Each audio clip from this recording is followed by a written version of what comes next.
Okay, once again, this is Mary Cristel Rendon as one of the unit model cadet. To become a model cadet is not as an easy task. It needs patience, perseverance, skills, ability, and also knowledge. To become an also unit model cadet, it needs great achievements. So the question is like this, Mary Cristel. Are the theoretical knowledge you learn from the school applicable to your future work as a sea woman someday? So what is your answer? Yes, sir.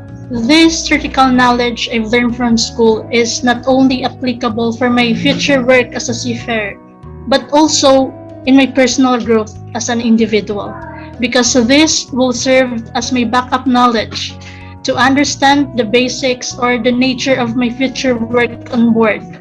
And these learnings will going to be my guidelines to clarify and justify things or questions that related on my future job. Okay, that's a great answer. It's an excellent answer. No, and hoping to become a unit model cadet, there is other also future and follow your footstep and also your achievement as one of the unit model cadet year 2020 of John B. Lacson Foundation Maritime University. Okay, Mary Cristel Rendon, thank you very much for your time and have a nice day and have a good health. Thank you very much. Goodbye. Thank you, sir. Okay, nang nakaraan ng lecture natin regarding about the fuel oil system. So, ngayon naman, it's about the starting air system, no? So, the starting air system, you will use also for starting the main engine as well and the auxiliary engine. So, makita natin, no, sa ating starting system na basics, no? So, here is the reversible engine with the fixed propeller. So, there are two kinds of propeller, either the fixed propeller and controllable fixed propeller. So, I have to show you for demonstration for ahead position of the engine. After that, astern.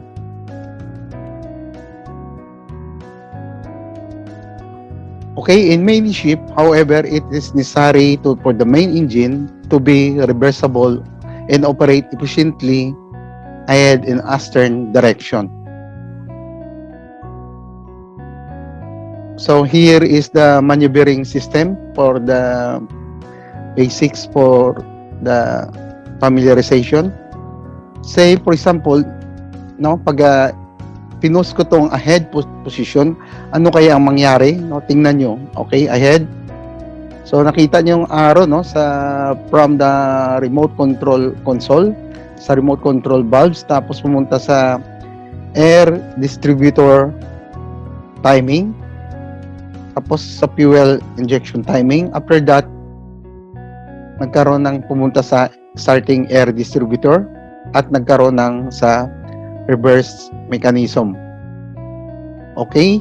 At tingnan na naman natin sa sa astern. Okay? Kita nyo, no, na nagkaroon din siya ng galing ng control console, pumasok ng remote control valves, tapos sa air distributor timing, tapos nagkaroon ng sa starting air distributor at saka reversing mechanism. So, this system is a pneumatic system. Ibig sabihin, ang dumadaloy dyan, yung tawag na control air, no? So, para mag-activate yung mga different kinds of valves. Okay, next, tingnan natin sa ating sunod, ang starting air distributor. Pag pinindot ko naman ng ahead, ano kaya mangyari? Makita nyo, no? Na gumalaw ang air cylinder. Tapos may arrow siya, papunta siya doon sa, no? Papunta na siya ng tawag na starting bulb. Ganun din ang Aster, no? Nag-click ko. Okay, no? Nakita nyo na ang kanyang air distributor at saka pneumatic cylinder ay gumana para pumunta sa starting bulb, no? And also for the interlock, no? So what is mean by interlock, no? The starting interlock prevent the injection of fuel before all sequences of reversing starting have been completed. Interlock A prevents starting air being admitted until engine timing has been adjusted. So the engine does not start in a wrong direction. So ibig sabihin, no, once na mag-start ang makina, if there is something wrong, no, in the direction during starting of the engine by means of handle nuts, then there will be called the interlocks. So ganun din, no, sa turning gear. Say for example, ang turning gear nyo once naka-engage, pero bago mag-start ang makina, ang control air ay pupunta muna ng turning gear. Pag nagkaroon ng nag-engage yung turning gear, no, then there is what we call the interlock. The engine will not start. Okay? So proceed tayo sa ating simulator. So take note regarding about the operation of the starting of the main engine. There is what we call the bridge control, engine control, and emergency control. So we have to push or click the start remote position. You can notice, no, na sa ating starting air system simulator, no, remote operation. Say for example, no, pag sa start, no, pag na-click ko ditong number niya, ang lalabas, leads pilot signal to valves 33-37, no? Ibig sabihin, yung control air ay dadalawin ng 33 at saka 37 to start, no, ordered from bridge or control. So ibig sabihin, dito tayo sa head, i-click ko ang start, makita nyo, no, na merong dumadaloy na pula. Okay, no? Yan ang pinuntahan niya na signal na binanggit ko bago lang.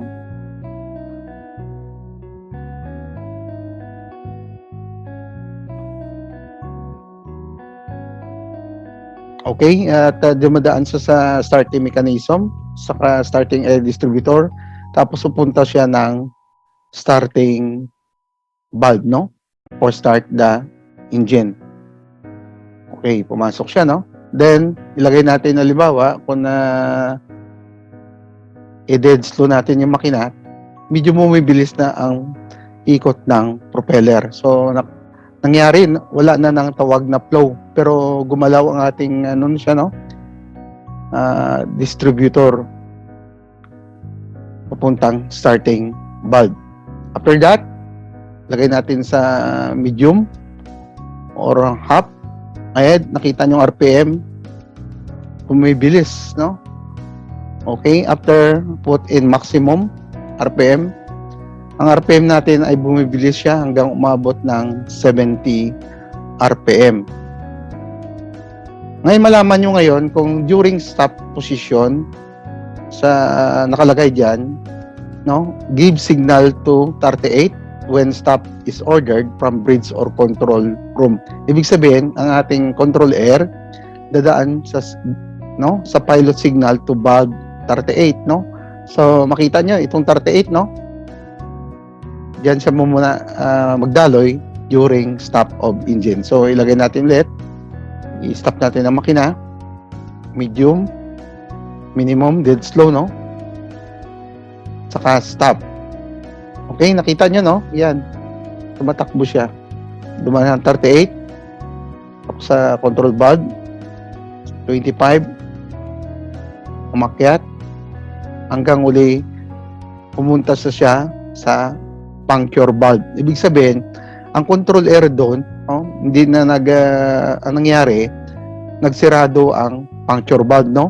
Ibig sabihin, hindi na nagkaroon ng supply ng fuel oil para sa fuel oil valve. Kaya nangyari, nag-stop ang makina. Ganon din sa sa engines, sa astern side, no? Pag inano natin ang start, itong astern stop, anong binanggit natin sa signal? Give pilot signal to valve 31, 56 and 15, no? When astern is ordered from bridge.